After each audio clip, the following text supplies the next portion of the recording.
I'm joined right now by two of the creators of the film Eddie, which is going to be premiering on ESPN on Monday night at 8 p.m. I've got Chris Hunt and Andy McMahon. Guys, thank you so much for joining me. I really appreciate it. First off, I just got to ask you guys, what is it that made you guys want to make this film? Well, that started in 2016. I grew up a fan of Coach Sutton's, primarily from his days at Oklahoma State. That's where I'm from, and that's where I got introduced to Coach as a young boy. And uh, my partner and I, business partner, David and myself, were looking for a film that we felt like had a broad national appeal that a lot of people outside of just Oklahoma and Arkansas would be interested in. And so we we just looked in our own backyard and felt like Eddie uh, fit that criteria. There were a lot of things, going on in his life, and everything with the Naismith Hall of Fame and him not getting in so many times that, as a filmmaker, it got me a little riled up. And then I knew much more beyond just the Naismith question, that there was a lot of material behind the scenes that people didn't maybe know about, and we felt like would make for interesting film. And so just a combination of all that really got us rolling, and took the plunge and started the process of making this movie. And Andy, what And about you? and for me and my business partner Chad Reineke at Takashi Entertainment, for us, one of the things that we want to do is really help up and coming filmmakers, especially in Oklahoma, but everywhere. As the film market's really emerging here, is to kind of work with them and work through that process. And specifically to Eddie, I mean, we saw Chris and Dave and Wendy's passion for the project, which really turned us onto it. And then me being born and raised in Arkansas, being a Razorback fan, obviously that connection to Eddie was a big draw for me also. And I can only imagine it's so difficult to try and fit someone's life into about an hour and a half.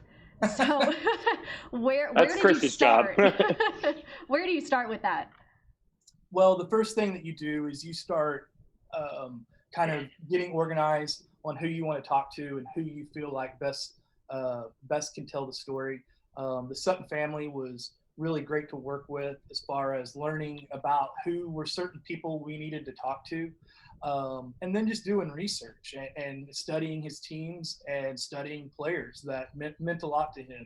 And so after that's all kind of compiled, I create like a master list, if you will, or whatever, and we start going down it and make decisions on, do we want to pursue this, do we want to pursue that, and then just put it together. We ended up compiling over 30 interviews for this film to make this film, and we really concentrated on people that lived with Eddie, his family, like behind closed doors, but then also people who were just very well known, but ran in Coach's circle and became friends, and could really.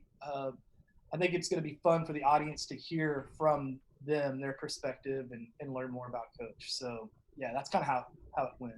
I was about to say I saw the trailer and that list you had some pretty big names on it. So who are some of the people that you did talk with?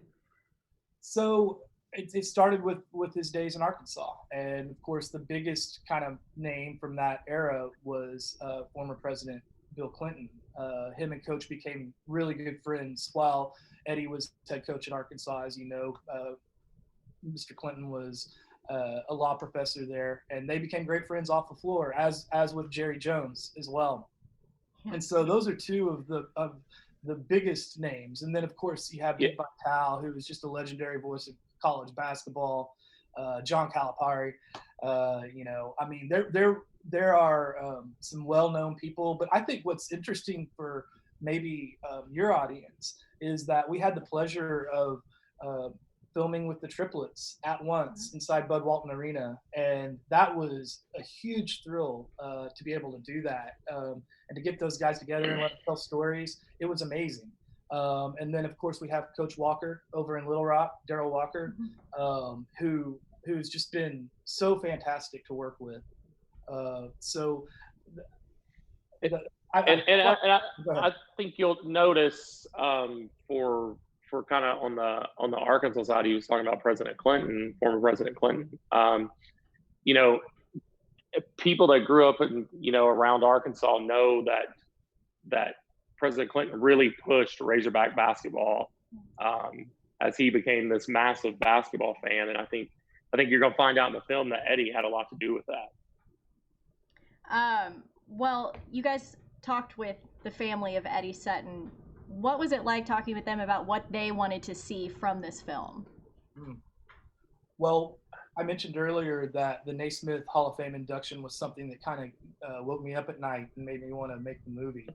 But whenever we sat down the very first time with Coach Sutton and his son Steve, David and I expressed to them that we were not interested in doing a propaganda film for him, to kind of be a part of a marketing campaign to get into the Naismith Hall of Fame. That was not something we were interested in doing. And we wanted to have the ability to talk about things that they had never talked about before. Coach has been through a lot, and he has achieved what most of us can only dream of, but he's also gone through some very real struggles that I think a lot of people can relate to, and he did it on a very big stage. And we wanted to dive into that. And what happened was you just get this beautiful honesty from so many people, thankfully, because they agreed to do that. And just a really wonderful father-son story emerged that we were able to explore. That was kind of a surprise for me. I knew it existed, but I didn't know at the level. And I think if it wasn't for everyone's honesty in the movie, that the film would not be what it is, and these guys wouldn't have something to sell. Yeah, and to kind of piggyback on what Chris said is, I think Sean's honesty is a whole new level in the film, with their relationship and that kind of family dynamic. And Sean has been really pivotal in pushing other people in the film to be honest. I think also that played a big role in it. Yeah, I think that honesty is going to show us a completely different side of Coach Sutton that a lot of people didn't know about. How do you think people will react or be able to relate to that side of him? I think they'll be able to relate. He's just a guy that he had some issues, but he's a great basketball coach. He's a great man. He looked after his players, and just like anybody else, he had issues. And I think that's really going to be identifiable to people, and maybe a little bit of surprise for the people of Arkansas to see it, after the fact. But so this is more than just a story about a basketball coach, right? Yeah, absolutely. I think that's significantly more. Yeah. Yeah, I think that's what has allowed for this to happen with this movie. And Andy would probably tell you better than I, but I just feel like because it is more, it has a chance to reach more people.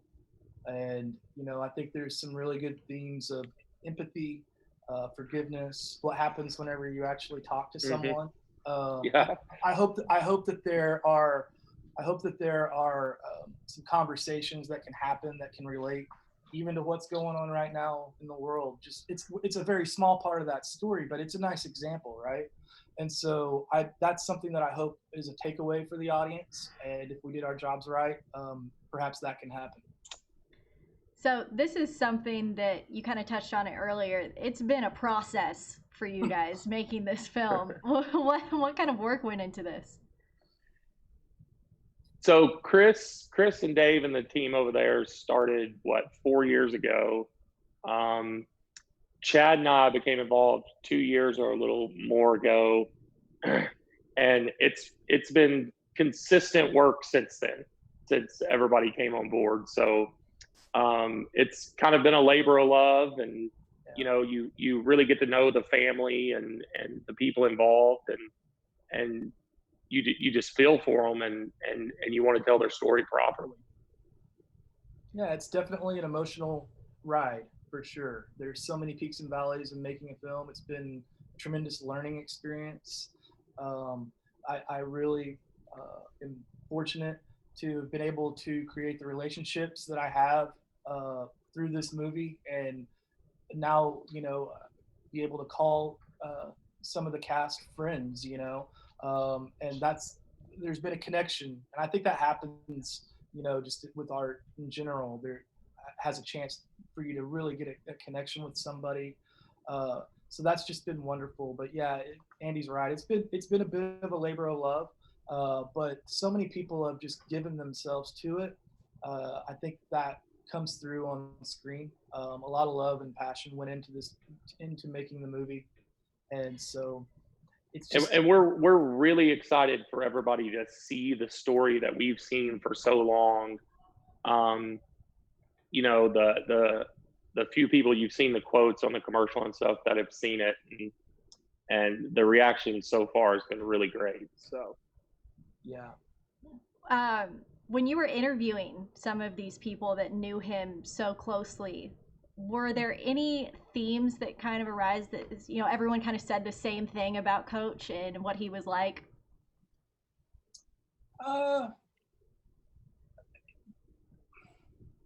No, I think everyone had their own perspective for sure. But if there was a theme to kind of come through it all, was just the impact that Eddie Sutton was able to have on his players, and how they really did view him as a father figure, and as a role model for them. I think that Coach had them under his tutelage during years where there's a lot of transformation just going on as you're becoming an adult and all of that. So I really think there was a very real connection, and it was just great to see how much his players really loved him, whether they played for him 40 years ago or 15 years ago. I mean, it kind of ran the course of his career. Yeah, I think a theme that that really ran through kind of the three major stops with Arkansas, Kentucky, and then Oklahoma State is, like Chris said, every one of his players just loved him, and most of them looked at him as a father figure. But then you talk to guys like Bill Self and Calipari and those guys that are actual basketball coaches. And it's funny, they view him as a coach's coach, not necessarily a player's coach. But the players view him as a player's coach. So I think that goes to speak to how dynamic Eddie was just as a basketball coach, that each segment could view him as their type of person. Well, just kind of a personal question. I've always wondered, where do you find all of this old video of the coaches? Well, it's a great question. It's maybe one of my most fun parts of my job. It's like going on a treasure hunt. And we were able to discover some stuff that hasn't been seen in decades. Yeah. I have a couple of good stories about that. One was just going to Eddie's house, and it would surprise you what that man had in his closet. Like, he had old grade school yearbooks. I mean, wow. He had grade school yearbooks next to autographed pictures of former presidents of the United States. And that's not just Bill Clinton, that's Jimmy Carter and Ronald Reagan and like all of it. It was crazy. So it kind of ran the gamut. So, I mean, his closet was fun to, kind of see. And then, there's a news station that I went to, and the sports director, very supportive of the movie, and they just gave me the keys to their basement, and there's all these old beta tapes, if you remember those. All these old beta so like in a fenced-in basement, and just learning how they catalog stuff and being able to pull stuff. It was amazing. Wow. Yeah, a lot of some stuff had to be digitized, and but like Chris said, I think the footage part of it is fun because it's a treasure hunt. finding these things that people may have not seen in a really, really long time, if they've ever seen them. So, well, guys, thank you so much for your time. I know everyone's really excited for this film. Just a reminder to everyone that's watching, Eddie will premiere Monday night at 8 p.m. on ESPN. Chris, Andy, thank you so much. Thanks thank for you. having us.